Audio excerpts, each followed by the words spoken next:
भागवत भगवान की है आरती, पापियों को पाप से है तारती। श्री भागवत भगवान की है आरती, पापियों को पाप से है तारती, पापियों को पाप से है तारती। ये अमर ग्रंथ, ये मुक्ति पंथ, ये पंचम वेद निराला, नव ज्योति जलाने वाला। हरि नाम यही, हरि धाम यही, हरि नाम यही, हरि धाम यही, यही जग मंगल की आरती। पापियों को पाप से है तारती, पापियों को पाप से है तारती। और भगवान के शुक्राने। अब दशम स्कंद का आरंभ हो रहा है। दशम स्कंद ये सुखदेव जी के इष्ट देव की कथा है। श्रीमद् भागवत 7 दिनों में मुक्ति दिलाने वाला ग्रंथ है। अनेक जन्मों तक साधना करने पर भी नहीं मिलने वाली मुक्ति, अति दुर्लभ मुक्ति राजा परीक्षित को 7 दिनों में मिल गई। परीक्षित का प्रश्न था, मृत्युग्रस्त व्यक्ति का क्या कर्तव्य है। सुखदेव जी यदि यज्ञ करने की आज्ञा देते तो भी 7 दिनों में मुक्ति पाना संभव नहीं था। जीवन के अंतिम श्वास में भी विकार का विचार न आए, वैसा उपाय करना था। सुखदेव जी ने सोचा कि यदि राजा कृष्ण कथा में तन्मय हो सके तो उसे मुक्ति मिल सकती है। मुक्ति मन को मिलाती है, आत्मा को नहीं। कुछ आचार्य मानते हैं कि आत्मा और परमात्मा एक हैं, तो कुछ आचार्य आत्मा और परमात्मा को भिन्न मानते हैं। वे मानते हैं आत्मा अंश है और परमात्मा अंशी। शंकर स्वामी का सिद्धांत इस प्रकार है, जीव और ईश्वर एक हैं। यह जो भेद दिखाई देता है वो अज्ञान के कारण दिखता है। भेद औपाधिक है, उपाधि के कारण भेद का भास होता है। तत्वतः भेद नहीं है। औपाधिक क्या? भेद 2 प्रकार के होते हैं, स्वतः सिद्ध भेद और औपाधिक भेद। घोड़ा और गाय का भेद स्वतः सिद्ध है। घोड़ा अलग है, गाय अलग। घोड़ा कभी गाय नहीं हो सकता, गाय कभी घोड़ा नहीं हो सकता। घोड़ा कभी गधा नहीं हो सकता और गधा कभी घोड़ा नहीं हो सकता। अगर हम जीव हैं और परमात्मा से अलग हैं तो हम कभी परमात्मा से मिलकर एक नहीं हो सकते। गधा कभी घोड़ा नहीं हो सकता। इस सिद्धांत के हिसाब से हम परमात्मा से एक हैं। और जो भेद दिखता है वो औपाधिक है। औपाधिक क्या? जैसे जल का वास्तविक स्वरूप शीतलता है, उष्ण जल की उष्णता का कारण उपाधि है। अब गर्म कर दिया जल को तो अभी गर्म जल है ऐसे कहा जाएगा, तो ये उपाधि भेद हुआ। तो रख दो, छोड़ दो, धीरे धीरे ठंडा हो जाएगा। उसका स्वरूप ठंडा है, वो तो जो है सो है। वास्तविक तत्वतः आत्मा और परमात्मा, जीव और ईश्वर एक हैं। जो भेद दिखता है औपाधिक है। फिर दूसरा एग्जाम्पल, घटाकाश और महाकाश एक हैं, किंतु घट की उपाधि के कारण भेद का आभास होता है। घड़े का आकाश अलग दिखता है, महाआकाश अलग दिखता है। घट के फूट जाने पर घटाकाश और महाकाश एक हो जाते हैं। अब मिलता क्या है? ये तो एक ही है, मिला क्या? केवल घड़ा फूट गया, ये भेद। तो जब तक शरीर है तो हम सोचते मैं जीव हूँ और ये परमात्मा है। व्यापक तत्व परमात्मा है, सर्वत्र जो व्यापक है, निराकार है, चिद्घन है, ठसाठस भरा हुआ है। चिद्घन चेतन है, ठसाठस भरा है, सर्वत्र है। तो ये परमात्मा हुआ, परमात्मा तत्व। और हम जीव हुए, किसके कारण? उपाधि के कारण। शरीर के भीतर अभी क्योंकि हम अपने को मान रहे हैं तो ये उपाधि के कारण हम जीव कहलाए। जीव भाव को खत्म करो तो है ही परमात्मा। बाहर भीतर ओत प्रोत सर्वत्र है ही परमात्मा, दूसरा कुछ है ही नहीं। तो जो भेद दिखता है वो औपाधिक है। वास्तविक दृष्टि से तो वे मिले हुए ही हैं। क्या? घटाकाश और महाकाश। वास्तविक कोई तत्व से देखता है तो घड़े का आकाश और बाहर का आकाश एक है। उपाधि भेद है, बस घड़ा आ गया। व्यापक चेतन ही ईश्वर है। व्यापक चेतन को ईश्वर कहा, परमात्मा कहा। व्यापकाधिष्ट चैतन्य परमात्मा है और शरीराधिष्ट चैतन्य जीव है। व्यापक में जो अधिष्ठित है, व्याप्त है, स्थित है, वो चैतन्य परमात्मा कहा। और जो शरीर में स्थित है, अपने को कहता है मैं शरीर हूँ, ऐसे कहता है तो चेतन। हम चेतन है तभी तो बोल पाते हैं। मरा हुआ आदमी क्या बोलेगा? ये चेतन होकर हम कह रहे हैं मैं शरीर हूँ, इस शरीर में स्थित होकर के हम जीव हो गए। और जैसे हमने कहा मैं आत्मा हूँ, तो हम आत्मा से मिलकर एक हो गए। अविद्या के आवरण से युक्त चैतन्य ही जीव है। अविद्या के आवरण से युक्त चैतन्य ही जीव है। अविद्या का आवरण शरीर। और ये अविद्या क्यों कहा? अविद्या अर्थात माया। माया से रचा हुआ शरीर, 5 तत्व अलग अलग हैं, पृथ्वी जल अग्नि वायु आकाश। ये मिल करके शरीर बन जाता है। मिलते कैसे हैं? भगवान की माया के कारण ऐसा बनाया है भगवान ने कि वो एक जगह मिल जाते हैं। पहले एक सेल है ना, एक सेल से मल्टी सेल, एक सेल अमीबा हुआ, फिर मल्टी सेलुलर कोई और जानवर बन गया, और जानवर बन गया, बनते चले गए, जानवर बनते चले गए। उनके RNA DNA फर्क होते चले गए, उनमें फ़र्क आता गया, वो अलग अलग जानवर बनते गए। जैसा RNA DNA की व्यवस्था होती है उसके हिसाब से वो जानवर बन जाता है। RNA DNA वही सेम डायनासोर्स का जो आप कर रहे हैं साइंटिस्ट खोजना, तो उन्होंने वो वाला निकाल लिया, तो छोटा सा पैदा कर लिया डायनासोर। पर आगे क्यों नहीं कर रहे? क्योंकि अगर ये बढ़ गए, बड़े हो गए, तो आदमी को खा जाएंगे। तो उपाधि के कारण ही हम शरीर मानकर जीव हो जाते हैं। और जैसी उपाधि टूटी, मैं शरीर नहीं मैं आत्मा हूँ, तो उसमें स्थित हुए, तो वो अपने को सर्वव्यापक चेतन तत्व देखता है। ऐसा महात्मा दुर्लभ है, मुश्किल से, क्योंकि इतना शौक, इतना प्रेम किसी को इधर होता नहीं। सबको माया अच्छी लगती है, चमक दमक दिखती है, उसके पीछे भागते। तो उपाधि के कारण ही भगवान में भेद हो जाता है, 2 बन जाते हैं, एक जीव और एक परमात्मा। मैं शरीर हूँ जो कहते हैं वो जीव हो गए, और जो कहते हैं मैं आत्मा हूँ, सर्वत्र व्यापक तत्व हूँ, उस दृष्टि से देखते हैं अपने को। वैसा भाव होता है उनका, कहने से नहीं होगा खाली, वैसा भाव बन जाता है उनका, सर्वत्र मैं ही तो हूँ, मैं व्यापक तत्व हूँ। और समय स्वयं में रहते हैं, जागे हुए रहते हैं, तो वो हो गए परमात्मा का स्वरूप। ये जीव ईश्वर नहीं बन सकता, जैसे गधा कभी घोड़ा नहीं बन सकता। यदि अंशी में से अंश विभक्त हो जाए तो अंशी का स्वरूप खंडित होगा। अंशी में से अंश निकल जाए तो क्या रह गया? कुछ नहीं रह गया, वो तो खत्म, कुछ है ही नहीं वहाँ पर, क्योंकि अंशी ही तो सब कुछ है। अंशी मतलब परमात्मा, अंशी मतलब सोर्स, सोर्स ही तो सब कुछ है। सोर्स में से सोर्स निकल जाए तो क्या बचा? कुछ नहीं बचा। 1 - 1 = पुष्प में से एक पंखुड़ी अलग होने पर पुष्प का स्वरूप खंडित हो जाता है, पुष्प का स्वरूप खंडित हो जाता है।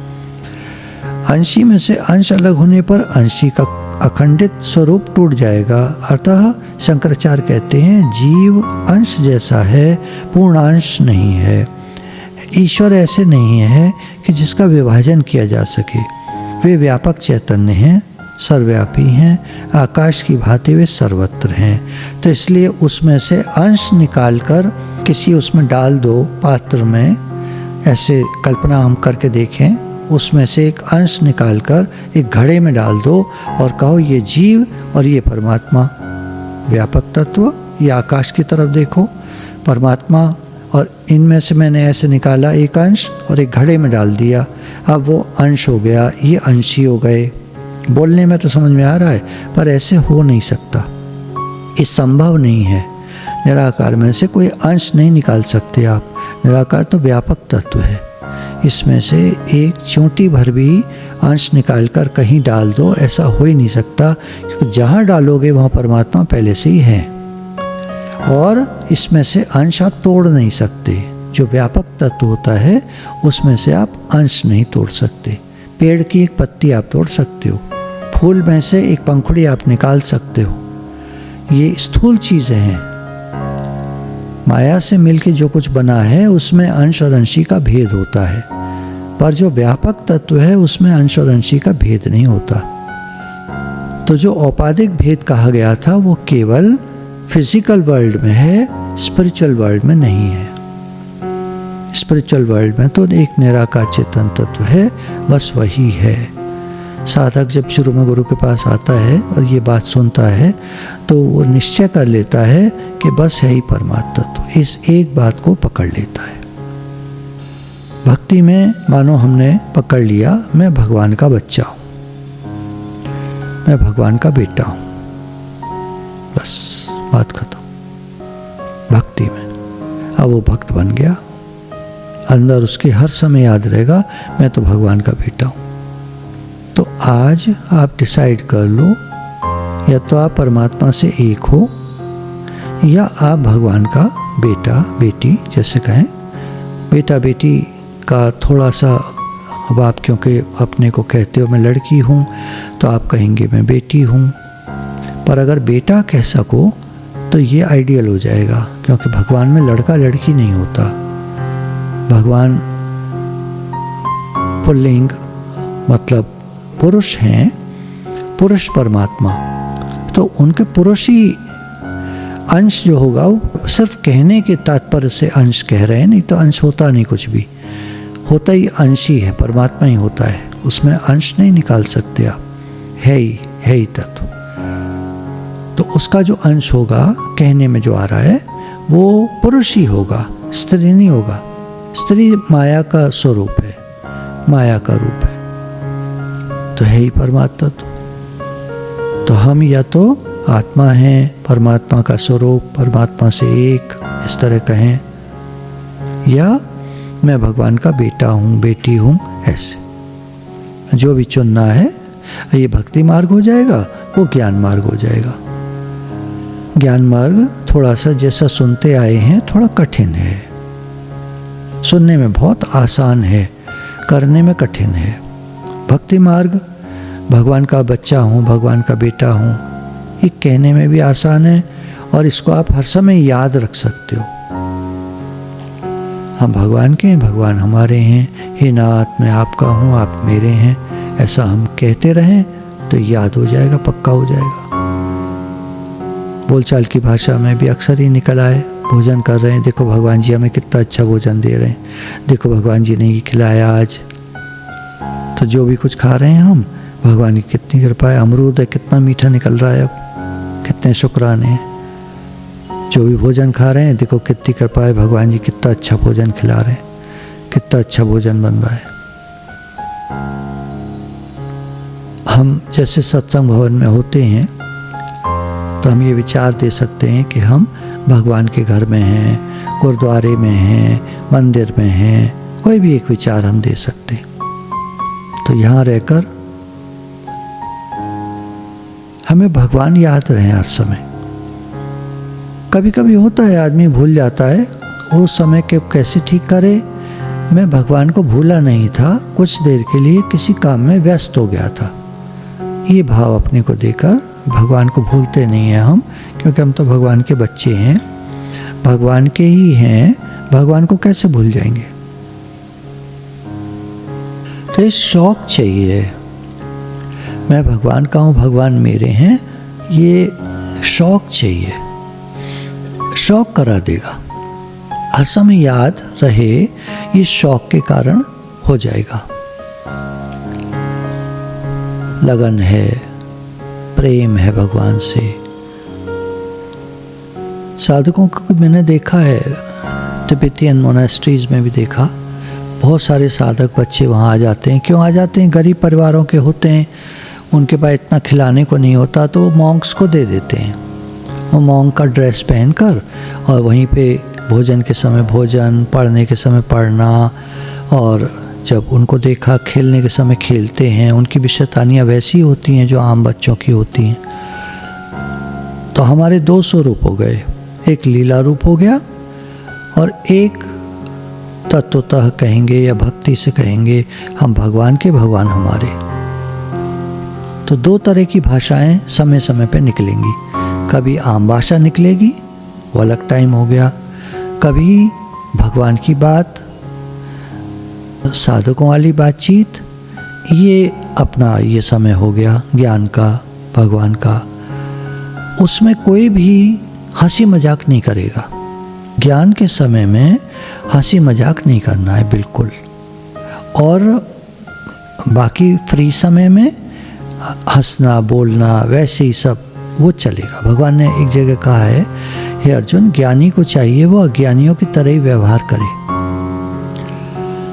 तो दो समय बना दिए भगवान ने, एक भक्ति का समय बना दिया, ज्ञान का समय बना दिया। पूरा वहाँ पूरा फोकस ज्ञान पर, भगवान पर, भक्ति पर, भगवान से प्रेम पर। हे भगवान, हे भगवान, हे भगवान। अब खाते में वो लीला रूप हो जाएगा। फिर तो बातें मिलाओगे नहीं, क्यों कंफ्यूजन हो जाएगा। भगवान कहा तो भगवान तक बात रहने दो, उसी भाव में हो जाओ कि हे भगवान। अब दूसरा रूप आ जाएगा, मुख खा रहा है, ये भगवत स्वरूपी चीज़ है, मुख भी भगवत स्वरूप है, गले में गया, पेट में गया, सारा शरीर भगवत स्वरूप है, भगवान का ही है, भगवान का ही लीला रूप है, भगवत स्वरूप है। सब ऐसे करके हो जाएगा, थोड़ा व्यवहारिक मिक्स हो जाएगा उसमें, लेकिन भाषा प्रॉपर सही होनी चाहिए। हम मार्केट गए तो हमने कोई चीज़ खरीदी, तो हमारे यहाँ नियम है कि 100 रुपये ऊपर से दे देंगे, तो वो 100 रुपये ऊपर से दे देंगे। क्यों? उस रूप में भी भगवान है, मेहनत कर रहे हैं, दिन भर बैठे रहते हैं, बेचारों को ज़्यादा मिलता नहीं। लोग बार्गेनिंग करते हैं, बार्गेनिंग करते हैं तो बचत बहुत कम हो जाती है, दिन भर की झाड़ी भी नहीं निकल पाती किसी किसी की। तो कोई कोई ठीक चला लेता है, कुछ लोगों की बहुत अच्छी चल जाती है। तो ये भेद हैं, व्यवहारिक भेद हैं। अब व्यवहारिक भेद में हम कहाँ तक क्या कर सकते हैं, पर इतना हम कर सकते हैं कि जिस किसी को देखा इसका काम कम चल रहा है, उससे जब सामान लिया तो ऊपर से कुछ पैसे दे दिए। कुछ पैसे किसी के कोई भी हो सकते हैं, कोई 10 रुपये दे सकता है, कोई 20 दे सकता है, कोई 50, कोई 100, जैसे चाहे। तो ये प्रेम प्रदर्शित हो गया हमारा कि हमने ये देखा कि इस रूप में भी है ही भगवान। ये प्रेम हो गया, व्यवहार में प्रेम आ गया। पैसा क्या है? प्रेम का प्रतीक है। जब देना रूप जो क्रिया है वो प्रेम का प्रतीक है। क्यों कहते हैं देव? देने से प्रेम का भाव छलकता है। हमने दिया, जिसको दिया वो ज़रूरतमंद है, तो प्रेम हुआ ये हमारा। और किसी को लगता है वेल ऑफ है, वो बात भी पूछो तो कहता है हाँ जी हमारा काम तो बहुत अच्छा चल रहा है, बस ठीक है, उससे तो सामान लिया चले आए, उसको ऊपर से देने की आवश्यकता नहीं है। वहाँ बनता नहीं हमारा देना, देने के मन है किसी का तो दे, बनता नहीं है। ऐसे व्याख्या ऐसे पूरी बैठती है। तो जो जागा हुआ होता है वो हर बात को, हर समय गुरु नहीं बैठे हैं बताने के लिए, हर समय गुरु हमारे साथ फिजिकली नहीं होते हैं। गुरु का ज्ञान हमारे साथ होता है, वो याद दिलाता है हमको पूरा। हम ऑब्जर्व कर पाते हैं ये व्यक्ति ज़रूरतमंद है, नहीं है, थोड़ी सी बात करी, बात करके देखा, उसने कहा हमारा तो बहुत अच्छा चल रहा है, बस ठीक है, सामान लो, आगे बढ़ो। तो व्यवहारिक हमको पूरा ज्ञान गुरु देते हैं, वो हमको याद रखना चाहिए। अपनी अकल, अपनी बुद्धि, जो पुरानी ट्रेनिंग है बचपन की, वो जो हार्डवेयर सॉफ्टवेयर जो भी बन गए हैं, उन सबको चेंज करते हैं हम सत्संग के द्वारा। जब प्रेम से हम सत्संग सुनते हैं तो हमारा हार्डवेयर सॉफ्टवेयर सब चेंज हो जाते हैं, उनमें प्रेम आ जाता है। वैष्णव आचार्य भक्ति वाले मानते हैं कि जीव और ईश्वर एक नहीं है। जैसे मैंने एकदम से कहा कि अगर भक्ति में चलना है तो हम भगवान के बेटा हैं, तो अंश हो गए ना, एक नहीं है, जीव ईश्वर का अंश है। तो अब हम भगवान के अंश हो गए। भगवान के अंश कौन? जैसे पिता का अंश उसका बेटा, ऐसे। तो हम सीधा कह सकते हैं हम भगवान के बेटे हैं, हम तो भगवान के बेटा है। बेटी ना कहो तो अच्छा है, हम तो भगवान के बेटा है। अंशी से अंश के विभक्त होने पर भी अंशी का नाश नहीं हो पाता, हम कभी नहीं मर सकते। हम सब अमर हैं, आत्मा हैं, अमर हैं। आत्मा ना कहो तो हम भगवान के बेटा हैं। भगवान का बेटा कैसे मर सकता है? भगवान अविनाशी हैं तो हम भी अविनाशी हैं। समुद्र में से एक आध बूंद पानी निकाल लेने पर समुद्र का कुछ नहीं बिगड़ता। हजारों बूंद पानी निकाल लो समुद्र में से तो उसका कुछ नहीं बिगड़ता। लाखों करोड़ों 7 बिलियन ऐसे समझ लो बूंदें भगवान से निकल चुकी हैं। 7 बिलियन पॉपुलेशन है वर्ल्ड की, तो ये सब बूंदें अगर मान लो सागर में से निकाल ली, सागर का कुछ नहीं बिगड़ेगा। ऐसे परमात्मा तो सागर एक वो दिया दृष्टांत, तो बहुत छोटा हो गया इस दुनिया का सागर। दुनिया को दूर से देखो तो गोल बॉल की तरह नजर आएगी, उसमें नीला नीला जो हिस्सा है 2/3 पानी है, 2/3 तो पानी हो गया और 1/3 जमीन हुई। तो जमीन बहुत कम हुई, पानी पानी ज़्यादा हुआ, फिर भी वो छोटी बॉल की तरह नजर आती है दूर से। और निराकार चेतन तत्व तो व्यापक है, बॉल वॉल कुछ नहीं, उसकी कोई उपाधि, उसकी कोई सीमा नहीं है, उसकी कोई सीमा नहीं, अनंत है परमात्मा, अनंत। अब उसमें 7 बिलियन क्या होता है, निकाल लो अंश, कुछ नहीं होता, दिखाई भी नहीं देंगे।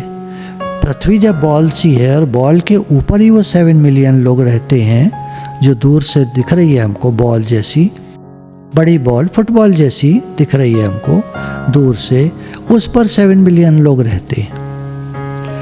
तो क्या व्यापक तत्व है परमात्मा, अनंत है, अनंत। तो ऐसी 7 बिलियन पॉपुलेशन की अर्थ 1000 भी हैं तो भगवान का कुछ नहीं बिगड़ता, वो पूरे के पूरे रहते हैं। पूर्ण रहो सर्वठाई, सर्वत्र परिपूर्ण चिद घन ठसाठस भरे हुए। तो भक्ति में कहेंगे हम उन परमात्मा के बेटा हैं। हम सब मानो एक राजा की संतान हैं। माया एक दासी है जो हमारे लालन पालन के लिए है, हमें सताने के लिए नहीं है। माया माया कब सताती है हमको, जब हम भगवान को भूल जाते हैं, माया सताती है। यदि वह हमें सताएगी तो जो राजा हैं, जैसे कहा भी मानो हम एक राजा की संतान है हम सब, है ना, और माया दासी है।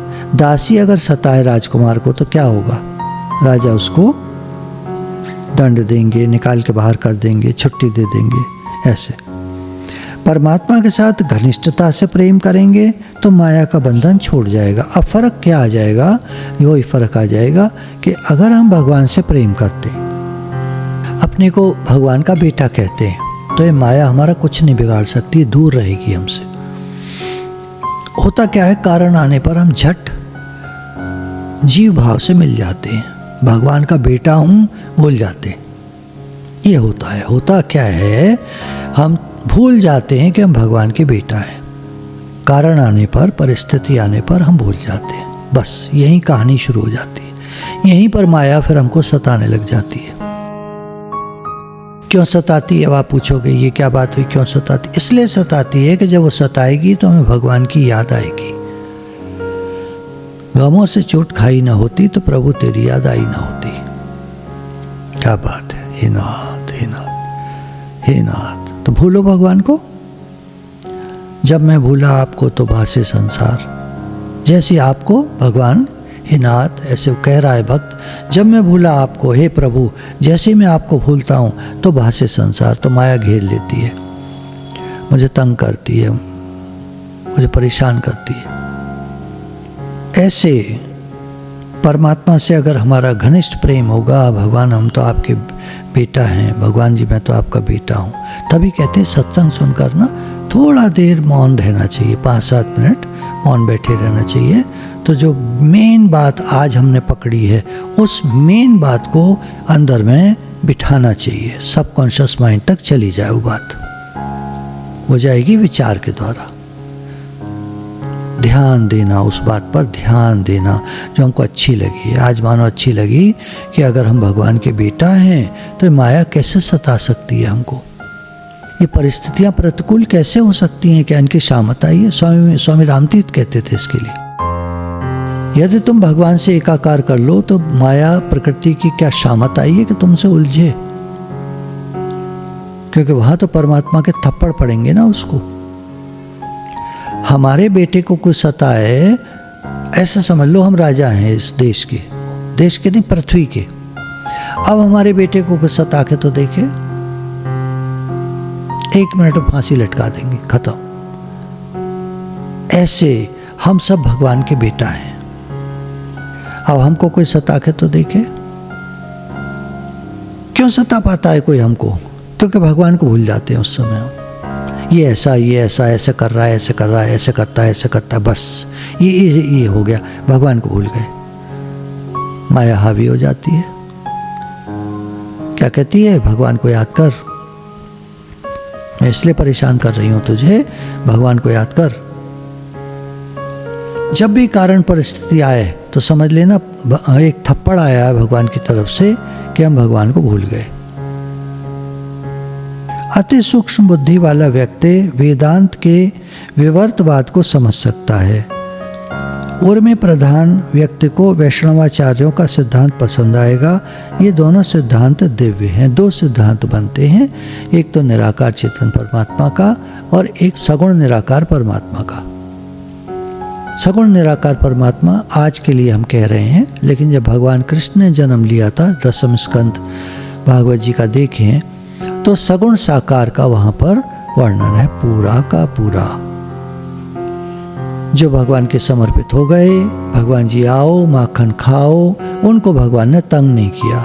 जिन्होंने जरा भी विरोध किया उनको भगवान ने तंग किया। देख लो उसमें भागवत जी में तुमने क्या सुना है, जितना सुना है याद करके देखो। जिन गोपियों ने भी ऐतराज किया भगवान ने उनको तंग किया। और जिन गोपियों ने घर खुला कर दिया, भगवान आओ माखन खाओ, आए उसका चुपचाप खा के चले गए। कोई तोड़ फोड़ नहीं मचाई, उनके बच्चों को तंग नहीं किया, उनके घर वालों को तंग नहीं किया, उनका लिपा हुआ गोबर नहीं बिगाड़ा, चुपचाप दबे पांव आए, खा पी के चले गए। ये प्रतीक है इस बात का कि अगर हम भगवान को माने दिल से तो ये माया हमें नहीं सताएगी। कोई परिस्थिति, कोई हालत की शामत नहीं आई है कि जो हम पर हमारे पास भी आए। भगवान को भूलते हैं हम तो ये हालत परिस्थितियां आके हमको सताती हैं। गुरु भगवान के शुक्राने हैं।